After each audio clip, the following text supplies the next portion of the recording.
ఇది చాలా పెద్ద సబ్జెక్ట్ అండి. యాక్చువల్‌గా ఇది మొత్తం అన్ని సిస్టమ్స్ దీంట్లో ఇన్వాల్వ్ ఉంటాయి. అన్ని సిస్టమ్స్. ఓన్లీ దీంట్లో లాస్ అయ్యేది బెనిఫిషియరీ. ఇన్సూరెన్స్ కంపెనీ వాళ్ళ సిస్టమ్ ఏంటంటే పాలసీ అమ్మేశారు. మీకు అన్నీ తెలుసు.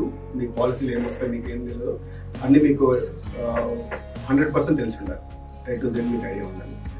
సో హాస్పిటల్కి వెళ్ళేటప్పుడు మీ చాయిస్, అంటే హాస్పిటల్ చాయిస్, డాక్టర్ చాయిస్ అంతా మీ చాయిస్ ఉండాలి. సో అక్కడికి వెళ్ళిన తర్వాత మీ చాయిస్ ఎప్పుడైతే హాస్పిటల్కి వెళ్తారో ఆ చాయిస్తో ట్రీట్మెంట్ అయ్యేటప్పుడు డాక్టర్ మీకు చెప్తారు, మీకు పలానా ఎక్స్ సర్జరీ చేయాలి, ఆ సర్జరీకి ఇంత కాస్ట్ అవుతుంది. అప్పుడు మీరు ఇన్సూరెన్స్ గురించి డాక్టర్ దగ్గర మాట్లాడేదానికి మనకు ఛాన్స్ ఉండదు. జనరల్గా కొంతమంది డాక్టర్లు దాని గురించే మాట్లాడతారు, ట్రీట్మెంట్ పక్కన పెట్టి ఇన్సూరెన్స్ గురించి ఎక్కువ మాట్లాడతారు.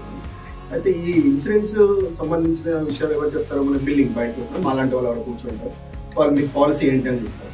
దీంట్లో రెండు ఉంటాయి, జిప్సా, నాన్ జిప్సా. చాలా షార్ట్ పీరియడ్.